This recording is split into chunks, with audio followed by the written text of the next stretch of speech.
Iran में Israeli हमले में तबाह होने वाले रिहायशी इमारतों का मलबा हटाने का काम जारी है, जिसमें रेस्क्यू एहलकारों के साथ ईरानी शहरी भी बढ़ चढ़कर हिस्सा ले रहे हैं। तेहरान पर इस्राइली जारियत के नतीजे में जहां कई रिहायशी इमारतें मलबे के ढेर में तब्दील हो गईं, वहीं आम लोगों के सरों से छत भी छिन गई। इस्राइली हमलों में जो शहीद या जख्मी हुए, उनकी रोदाद अलग है। महफूज रहने वालों के दिलों पर जहां खौफ छाया हुआ है, वहीं नफरत भी बढ़ रही है। شب خواب بودیم، من اینجا خوابیده بودم، مادرم اینجا خوابیده بود، یکی از برادرام هم اونجا. دیگه طرفای ساعت 3:30-4 صبح یه صدای انفجار اومد. ما اول فکر کردیم گازی چیزی ترکیده، بعد از خواب بلند شدیم. میترسم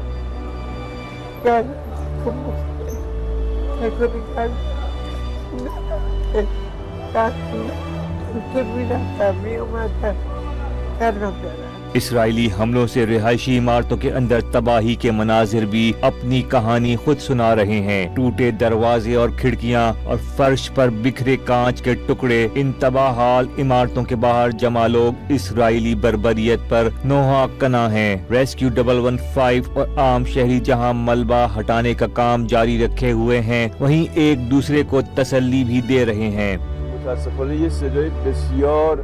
مهیبی که اصلا ما یه همچین تجربه ما تو کل این 50 سال ما نداشتیم. بیشتر این تصاویر رو توی فیلم ها ما میدیدیم تا اینکه بخوایم عملا با این واقعیت مواجه بشیم. तवातिर के साथ इसराइली हमलों के बावजूद ईरान में जिंदगी मामूल की तरफ है। बड़ी बड़ी इमारतों पर रहबर मुअज़्ज़म आयतुल्लाह खामनेई की तस्वीर भी आवीज़ा नजर आ रही हैं। ईरान में इजरायली हमले में तबाह होने वाले रिहायशी इमारतों का मलबा हटाने का काम जारी है, जिसमें रेस्क्यू एहलकारों के साथ ईरानी शहरी भी बढ़ चढ़कर हिस्सा ले रहे हैं। तेहरान पर इस्राइली जारियत के नतीजे में जहां कई रिहायशी इमारतें मलबे के ढेर में तब्दील हो गईं, वहीं आम लोगों के सरों से छत भी छिन गई। इस्राइली हमलों में जो शहीद या जख्मी हुए, उनकी रोदाद अलग है। महफूज रहने वालों के दिलों पर जहां खौफ छाया हुआ है, वहीं नफरत भी बढ़ रही है। شب خواب بودیم، من اینجا خوابیده بودم، مادرم اینجا خوابیده بود، یکی از برادرام هم اونجا. دیگه طرفای ساعت 3:30-4 صبح یه صدای انفجار اومد. ما اول فکر کردیم گازی چیزی ترکیده، بعد از خواب بلند شدیم. میترسم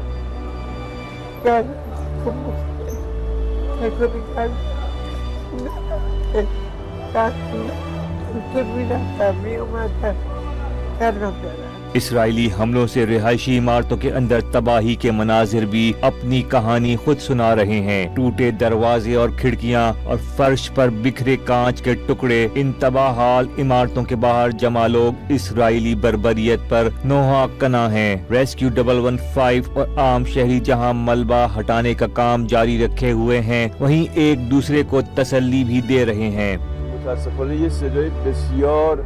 مهیبی که اصلا ما یه همچین تجربه ما تو کل این 50 سال ما نداشتیم. بیشتر این تصاویر رو توی فیلم ها ما میدیدیم تا اینکه بخوایم عملا با این واقعیت مواجه بشیم. तवातिर के साथ इसराइली हमलों के बावजूद ईरान में जिंदगी मामूल की तरफ है। बड़ी बड़ी इमारतों पर रहबर मुअज़्ज़म आयतुल्लाह खामनेई की तस्वीर भी आवीज़ा नजर आ रही हैं। ईरान में इजरायली हमले में तबाह होने वाले रिहायशी इमारतों का मलबा हटाने का काम जारी है, जिसमें रेस्क्यू एहलकारों के साथ ईरानी शहरी भी बढ़ चढ़कर हिस्सा ले रहे हैं।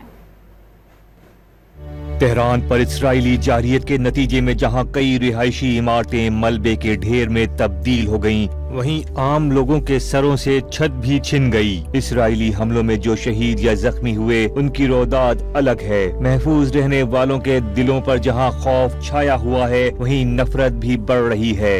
شب خواب بودیم، من اینجا خوابیده بودم، مادرم اینجا خوابیده بود، یکی از برادرام هم اونجا.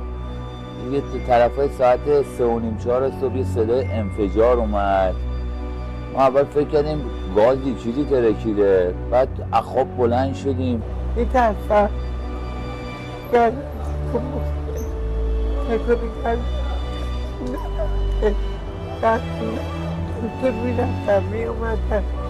कर दे। इसराइली हमलों से रिहायशी इमारतों के अंदर तबाही के मनाजिर भी अपनी कहानी खुद सुना रहे हैं। टूटे दरवाजे और खिड़कियां और फर्श पर बिखरे कांच के टुकड़े, इन तबाहाल इमारतों के बाहर जमा लोग इसराइली बर्बरियत पर नोहा कना हैं। रेस्क्यू 115 और आम शहरी जहां मलबा हटाने का काम जारी रखे हुए हैं, वहीं एक दूसरे को तसल्ली भी दे रहे हैं। متاسفانه یه صدای بسیار مهیبی که اصلا ما یه همچین تجربه ما تو کل این 50 سال ما نداشتیم. بیشتر این تصاویر رو توی فیلم ها ما میدیدیم تا اینکه بخوایم عملا با این واقعیت مواجه بشیم. तवातिर के साथ इसराइली हमलों के बावजूद ईरान में जिंदगी मामूल की तरफ है। बड़ी बड़ी इमारतों पर रहबर मुअज़्ज़म आयतुल्लाह खामनई की तस्वीर भी आवीज़ा नजर आ रही हैं।